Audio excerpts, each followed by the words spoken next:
Hello everyone, my name is Amit and today I am going to discuss you about the nervous system. So student, what is nervous system? So nervous system को आज हम briefly जानेंगे.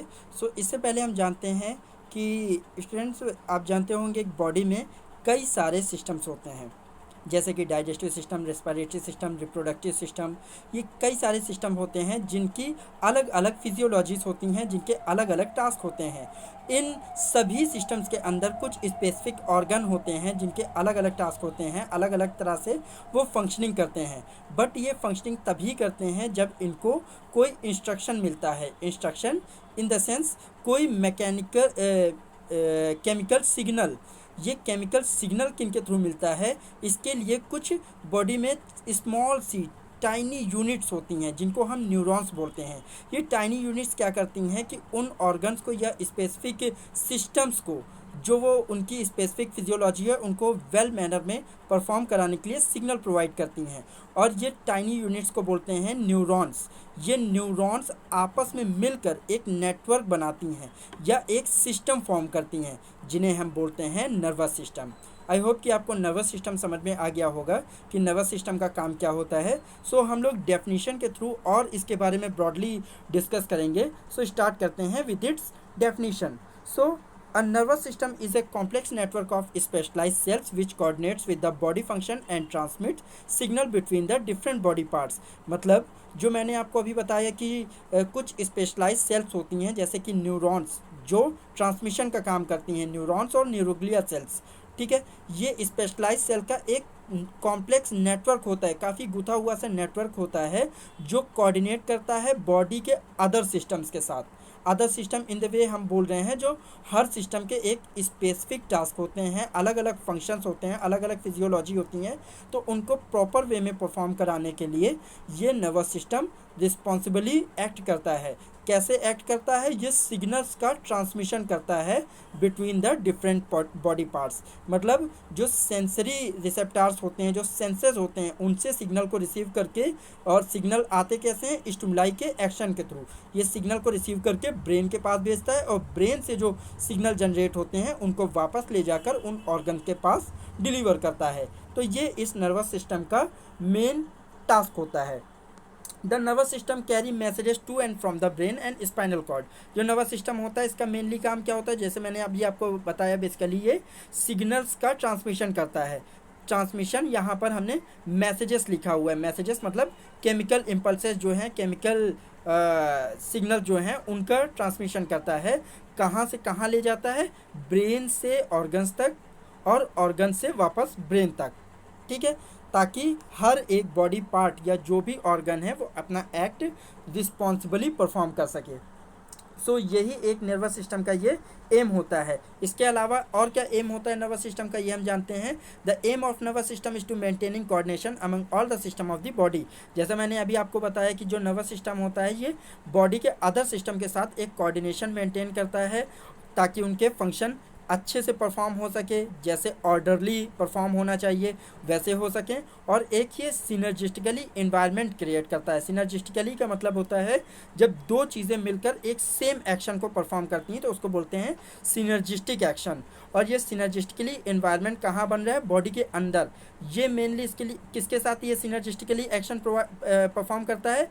Endocrine system के साथ. अब ये endocrine system क्या होता है? सो एंडोक्राइन सिस्टम ऐसा सिस्टम होता है जो बॉडी के इनवॉलेंट्री एक्शन है उनको कंट्रोल या रेगुलेट करता है बाय सिक्रेटिंग हार्मोन्स और एंजाइम. जो हार्मोन और एंजाइम्स होते हैं ये एंडोक्राइन सिस्टम के थ्रू रिलीज़ किए जाते हैं और ये एक तरह के केमिकल मैसेंजर होते हैं जो बॉडी के स्मूथ मसल के जो कंट्रोलिंग होती है उनको पूरी तरह से रेगुलेट या कंट्रोल करते हैं. सो ये एक इसका मेजर एम हुआ जो नर्वस सिस्टम है बॉडी के अदर सिस्टम के साथ ये मिलकर कोऑर्डिनेशन करता है उनकी बॉडी फंक्शनिंग को अच्छे वे में परफॉर्म कराने के लिए, ऑर्डरली परफॉर्म कराने के लिए, और एक सिनर्जिस्टिकली इन्वायरमेंट क्रिएट करता है बॉडी के अंदर with endocrine system. Okay, so अब हम डिस्कस करते हैं organization of nervous system. So organization of nervous system को समझने से पहले यहाँ मैंने एक डायग्राम दिया हुआ है. सो इसको हम जानेंगे. देखिए, इसमें डायग्राम में केवल हम ये जानते हैं कि जो नर्वस सिस्टम है वो कितने पार्ट्स में डिवाइड है? दो पार्ट्स में, central nervous system and peripheral nervous system. अब सेंट्रल नर्वस सिस्टम जो है उसमें दो मेजर ऑर्गन है जो इसको पूरा कंट्रोल या रेगुलेट करते हैं। First one is brain and another one is spinal cord. इसके अलावा जो दूसरा सिस्टम है पेरिफेरल नर्वस सिस्टम, ये देखिए दो तरह के न्यूरॉन्स में डिवाइड है, एक मोटर न्यूरॉन में और सेंसरी न्यूरॉन में। फिर सेंसरी न्यूरॉन आगे डिवाइडेड नहीं है, जबकि मोटर न्यूरॉन दो अलग डिवीजन में डिवाइडेड है, एक सोमैटिक नर्वस सिस्टम और दूसरा ऑटोनॉमिक नर्वस सिस्टम। फिर सोमैटिक भी डिवाइडेड नहीं हुआ, फिर ऑटोनॉमिक दो अलग डिवीजन में डिवाइडेड है, एक सिंपैथेटिक डिवीजन और दूसरा पैरासिम्पैथेटिक डिवीजन। सो ये जितना भी इसका डिसोसिएशन है पेरिफेरल नर्वस सिस्टम का या सेंट्रल नर्वस सिस्टम का, इसको हम थ्योरेटिकली और समझने की कोशिश करेंगे। सो कंटिन्यू करते हैं अपने थ्योरिकल पार्ट के साथ। जैसा मैंने आपको अभी एक ये डायग्राम में दिखाया कि जो नर्वस सिस्टम है आपका दो पार्ट में डिवाइडेड है, एक सेंट्रल नर्वस सिस्टम जिसको शॉर्ट में हम सीएनएस बोल रहे हैं और दूसरा पेरिफेरल नर्वस सिस्टम जिसको हम पीएनएस बोल रहे हैं। तो सबसे पहले हम सेंट्रल नर्वस सिस्टम के बारे में जानते हैं कि सेंट्रल नर्वस सिस्टम क्या है। तो सेंट्रल नर्वस सिस्टम क्या कंसिस्ट करता है, ब्रेन और स्पाइनल कॉर्ड। जैसे मैंने आपको बताया कि इसके ये मेजर ऑर्गन्स होते हैं ब्रेन और स्पाइनल कॉर्ड। ब्रेन जो होता है ये किसका बना हुआ होता है, ये नर्वस टिश्यूज़ का बना हुआ होता है। और ये नर्वस टिश्यूज़ किसके बने हुए होते हैं, ये नर्वस टिश्यूज़ कुछ टाइनी यूनिट्स होती हैं जो इस नर्वस सिस्टम के पूरे एक्शन के लिए रिस्पॉन्सिबल होती हैं, जिन्हें बोलते हैं न्यूरॉन्स। और दूसरी यूनिट जो होती है उसे बोलते हैं न्यूरोग्लिया सेल। न्यूरॉन जो होती है ये मेन फंक्शनल यूनिट होती है, जबकि न्यूरोग्लिया सेल्स, इसके बारे में मैंने एक अलग वीडियो बनाया हुआ है जिसके बारे में हम लोग ब्रॉडली डिस्कस करेंगे न्यूरोग्लियल सेल्स और न्यूरॉन के बारे में। फिर भी यहाँ पर केवल ये जान लीजिए कि मेन फंक्शनल यूनिट न्यूरॉन हो गया जो ट्रांसमिशन करता है सिग्नल्स का, और न्यूरोग्लियल सेल क्या करती हैं, इस न्यूरॉन को एक तरह का सपोर्ट प्रोवाइड करती हैं इन द वे जैसे कि प्रोटेक्शन हो गया, कवरिंग हो गया, न्यूट्रिशन प्रोवाइड करने का काम ये न्यूरोग्लियल सेल्स करती हैं। All the external and internal stimuli pass to the CNS by sensory receptors।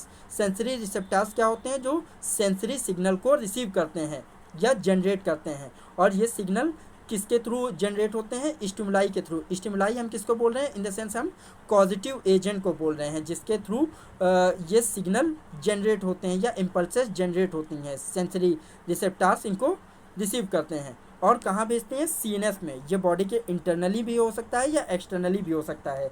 Sensory receptors कौन कौन से होते हैं, जैसे कि कीमो रिसेप्टर जो सेंसिटिव होता है chemical levels in the body. Chemical levels in the mean हम बात कर रहे हैं जो बॉडी के अंदर बॉडी फ्लूइड्स होते हैं उनकी बात कर रहे हैं, तो उनके लेवल को डिटेक्ट करता है कौन, कीमो रिसेप्टर्स।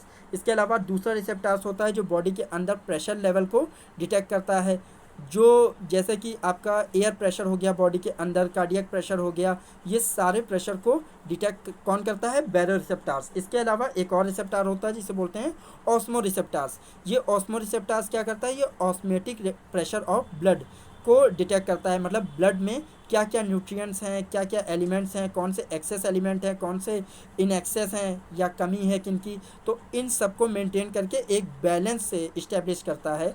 या बॉडी का जो पीएच होता है, बॉडी फ्लूइड्स का जो पीएच होता है उसको मेंटेन करता है। और ये किसके थ्रू डिटेक्ट किया जाता है, ऑस्मो रिसेप्टर्स के थ्रू। ये हुई सेंट्रल नर्वस सिस्टम या सीएनएस की बात। अब हम लोग कंटिन्यू करते हैं पेरिफेरल नर्वस सिस्टम के साथ। पेरिफेरल नर्वस सिस्टम मैंने आपको डायग्राम में दिखाया कि ये दो डिवीज़न में डिवाइडेड था, एक वहाँ पर लिखा था मोटर न्यूरॉन और सेंसरी न्यूरॉन। इन्हीं दोनों डिवीज़न को अलग अलग डिवीज़न में इन्हीं दोनों तरह के न्यूरॉन्स को अलग अलग डिवीज़न में रखा गया है। जो सेंसरी न्यूरॉन्स होते हैं वो सेंसरी डिवीज़न या जिसका दूसरा नाम होता है एफरेंट डिवीज़न, उसमें प्रेजेंट होते हैं। ये क्या करते हैं, ये सिग्नल को रिसीव करते हैं कहाँ से, ऑर्गन से, और किसको देते हैं, ब्रेन को। फिर से एक बार सुनिएगा, ये सिग्नल रिसीव करते हैं ऑर्गन से, मतलब जो सेंसरी रिसेप्टर्स होते हैं जो बाहरी स्टिमुलाई के थ्रू, जो जैसे कि स्किन एक सेंसरी ऑर्गन है तो उस पर हीट का इफ़ेक्ट होता है, टच, प्रेशर, कुछ भी इफ़ेक्ट आता है तो वो एक सेंसेशन को रिसीव करता है या सिग्नल जनरेट होता है। और ये सिग्नल जनरेट होने के बाद, रिसीव होने के बाद कहाँ जाता है प्रोसेस होने के लिए, ब्रेन के पास। किसके थ्रू जा रहा है, ये सेंसरी न्यूरॉन्स के थ्रू। ये क्या होते हैं, it consist the receptors and senses. मैंने आपको बताया कि जो सेंसेस होते हैं रिसेप्टर्स के थ्रू रिसीव किए जाते हैं, और सेंसेस क्या होते हैं, जो आपके सेंसरी ऑर्गन, जैसे कि आपकी आई, नोज, टंग, ये सारे सेंसरी ऑर्गन्स हैं। सेंस किन की बात हो रही है, sense in the sense vision हो गया, हियरिंग हो गया, ऑल्फैक्शन हो गया, टेस्ट हो गया, टच हो गया, प्रेशर हो गया, ये सारे सेंस हैं। ठीक है। अब बात करते हैं इफरेंट डिवीज़न की। इफरेंट डिवीज़न जिसमें मोटर न्यूरॉन्स प्रेजेंट होते हैं। मोटर न्यूरॉन किस में प्रेजेंट होते हैं, मोटर डिवीज़न में या इफरेंट डिवीज़न में, ठीक है। तो इनका काम क्या होता है, ये जस्ट एफरेंट डिवीज़न के अपोज काम करते हैं। मतलब ये क्या करते हैं, ये कंसिस्ट करते हैं मसल्स को। मसल्स किन की बात कर रहे हैं, जैसे कि स्केलेटल मसल्स हो गई, स्टेरेटेड मसल हो गई, या ऐसी मसल जिन पर हमारा विश काम करती है वॉलेंट्री एक्शन के थ्रू, जो एक्ट परफॉर्म करती हैं, उनको बोलते हैं स्केलेटल मसल। कुछ ऐसी भी मसल्स होती हैं जो इनवॉलेंट्री एक्शन परफॉर्म करती हैं। ये मसल्स कहाँ पाई जाती हैं, जैसे कि लंग्स की दीवारें हो गई, जीआईटी की दीवारें हो गई, और ग्लैंड्स वगैरह की दीवारें हो गई, ये सब स्मूथ मसल्स की बनी होती हैं।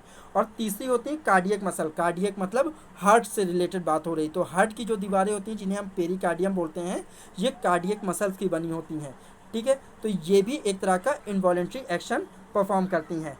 तो ये जो इफरेंट डिवीज़न है, ये क्या करती है, ये ब्रेन से सिग्नल को रिसीव करती है और किनको डिलीवर करती है, ऑर्गन्स को। ब्रेन से रिसीव करके ऑर्गन्स को डिलीवर करती है। It is further dissociated into somatic nervous system. और दूसरा है ऑटोनॉमिक नर्वस सिस्टम। तो सबसे पहले हम लोग सोमैटिक नर्वस सिस्टम के बारे में बात करते हैं कि सोमैटिक नर्वस सिस्टम क्या होता है, a network of neuron which controls the voluntary action. So students, मैंने आपको शुरुआत में ही बताया कि न्यूरॉन्स पे ही ये पूरा नर्वस सिस्टम बना हुआ है। अगर न्यूरॉन्स ना हो तो नर्वस सिस्टम भी नहीं होगा, बिकॉज उन्हीं के न्यूरॉन्स आपस में मिलकर एक सिस्टम बनाते हैं जिसको हम नर्वस सिस्टम बोल रहे थे। ये शुरुआत में मैंने आपको बताया। तो जो न्यूरॉन्स का नेटवर्क, ऐसे न्यूरॉन्स का नेटवर्क जो वॉलेंट्री एक्शन जो हमारी विश के अकॉर्डिंग काम कर रहे हैं, जैसे कि आपके चलना फिरना, उठना बैठना, दौड़ना भागना, हमारी विश के अंडर कंट्रोल है। तो इन एक्शंस को जो न्यूरॉन्स कंट्रोल कर रहे हैं या इम्पल्सस को एक जगह से दूसरी जगह लाने ले जाने का काम कर रहे हैं इन वॉलेंट्री एक्शंस में, वो किसके थ्रू परफॉर्म हो रहा है, सोमैटिक नर्वस सिस्टम के थ्रू। जैसे कि आपके स्केलेटल मसल के एक्शन जितने भी हो गए, एग्जांपल मैंने आपका दिया, चलना फिरना, दौड़ना उठना बैठना वगैरह, ये सब स्केलेटल मसल के एक्शन हो गए। अब दूसरा कौन सा नर्वस सिस्टम होता है, ऑटोनॉमिक नर्वस सिस्टम। ऑटोनॉमिक हम इसको ऐसे कंसीडर कर सकते हैं कि ऑटोनॉमिक मीन ऑटोमेटिक, मतलब जिसको हमारी विश के अगेंस्ट काम करना है, जिस पर हमारी विश का कोई भी असर नहीं होता है, जिसको हम इंस्ट्रक्शन नहीं दे सकते हैं, ऑटोमेटिकली वो कॉन्टीन्यूसली काम करता रहता है, तो उसको बोलते हैं ऑटोनॉमिक नर्वस सिस्टम। इसके लिए भी कुछ न्यूरॉन से का नेटवर्क रिस्पॉन्सिबल होता है। तो इसको जानते हैं क्या होता है, देखिए, a network of neuron which control the involuntary action. देखिए, जैसा मैंने आपको बताया कि involuntary action in the sense जैसे ग्लैंड्स का सिक्रीशन होता है, कार्डियक रिदम हो गया, या बॉडी के अंदर कई सारी इनवॉलेंट्री मूवमेंट चल रहे हैं, लंग्स का रेस्पिरेशन रेट वगैरह ऑटोमेटिकली कंट्रोल्ड होता रहता है, तो इनको बोलते हैं इनवॉलेंट्री एक्शन। इन पर हमारी विश का कोई भी असर नहीं होता है। तो इनके लिए भी, इनको भी इंस्ट्रक्शन देने के लिए कुछ स्पेसिफिक टाइप के न्यूरॉन्स होते हैं, और उनके नेटवर्क को क्या हम बोलते हैं, ऑटोनॉमिक नर्वस सिस्टम। एग्जाम्पल इसका क्या है, ये किनको मेनली रेगुलेट करते हैं, स्मूथ मसल्स के एक्शन को, कार्डियक मसल्स को, या ग्लैंड्स के सिक्रीशन को। अब आगे बढ़ते हैं। This autonomic nervous system is further divided into, अब ये जो ऑटोनॉमिक नर्वस सिस्टम होता है, ये फर्दर डिवाइड किया गया है दो डिवीजन्स में। कौन कौन सी डिवीज़न है, एक सिंपैथेटिक डिवीज़न है, या जिसको हम सिंपैथेटिक नर्वस सिस्टम बोल रहे हैं, और दूसरी होती है इसी के अगेंस्ट काम करने वाली पैरासिम्पैथेटिक नर्वस सिस्टम। तो सिंपैथेटिक हम किनको बोल रहे हैं, ऐसा नर्वस सिस्टम जिसको हमारी बॉडी एक्शंस के साथ एक सिंपैथी है, जिसको हमारी बॉडी सिस्टम के साथ सिंपैथी है, या जो भी हम बॉडी के एक्शन परफॉर्म कर रहे हैं उसके साथ एक सिंपैथी जनरेट करता है, उसको बोलते हैं सिंपैथेटिक नर्वस सिस्टम। इसमें कौन सी कंडीशन आती है, रिस्पॉन्सिबल फॉर फाइट और फ्लाइट कंडीशन। फाइट और फ्लाइट कंडीशन क्या होती है, ऐसी कंडीशंस ये होती हैं जो एक्सपेक्टेड होती हैं। इन द सेंस हम ये कंसीडर कर सकते हैं जब कोई डर जाता है, अफ्रेड हो जाता है, तो क्या होता है, सेलिवरी ग्लैंड अपने आप एक्टिव हो जाती हैं, सेलाइवा का सिक्रीशन होने लगता है माउथ के अंदर, स्वेट ग्लैंड एक्टिवेट हो जाती हैं, पसीना आने लगता है, कार्डियक रेट बढ़ जाता है, रिदम बढ़ जाती है, या रेस्पिरेटरी रेट बढ़ जाता है, आंखों के प्यूपिल डायलेट हो जाती हैं। तो इस कंडीशन को क्या बोलते हैं, ये एक अनएक्सपेक्टेड सी कंडीशन है, जिस कंडीशन को हम बोल रहे हैं फाइट और फ्लाइट कंडीशन। इसके लिए क्या हुआ, ये एक सिग्नल ऐसा हुआ कि बॉडी को कि किसी अलग तरह के स्टिमुलाई ने अफेक्ट किया है।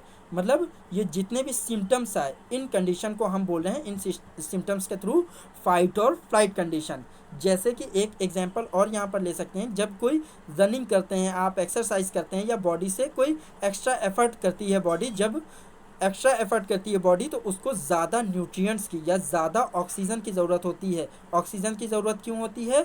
अपने एनर्जी को बनाने के लिए, बिकॉज जब तक एनर्जी नहीं होगी तब तक सेल्स काम नहीं करेंगी। तो एनर्जी अगर सफिशिएंट मात्रा में टिश्यूज़ को या सेल्स को मिलती रहेंगी तो ही वो अपना एक्शन परफॉर्म करती रहेंगी। और एनर्जी मिले, ये ऑक्सीजन मिलेगी कहाँ से? ऑक्सीजन किस में होती है? ब्लड में या आरबीसीज में। और ब्लड में और क्या चीज़ होता है? न्यूट्रिएंट्स। तो सेल्स को अपना एक्शन परफॉर्म करने के लिए क्या क्या चाहिए? न्यूट्रिएंट्स और ऑक्सीजन, ताकि वो एनर्जी का प्रोडक्शन कर सकें। तो ये उन तक पहुंचाएगा कौन? ब्लड। और ब्लड किसके थ्रू पंप हो रहा है? कार्डियक सिस्टम के थ्रू। ऑक्सीजन किसके थ्रू पंप हो रही है? रेस्पिरेटरी सिस्टम के थ्रू। तो इन द सेंस हम ये जान सकते हैं कि जब एक्स्ट्रा एफर्ट करती है बॉडी, जैसे कि रनिंग, एक्सरसाइज, वॉकिंग, जॉगिंग वगैरह, तो उसमें आपका कार्डियक रेट और रेस्पिरेटरी रेट अपने आप बढ़ जाता है। उसको आपको इंस्ट्रक्शन देने की ज़रूरत नहीं होती है।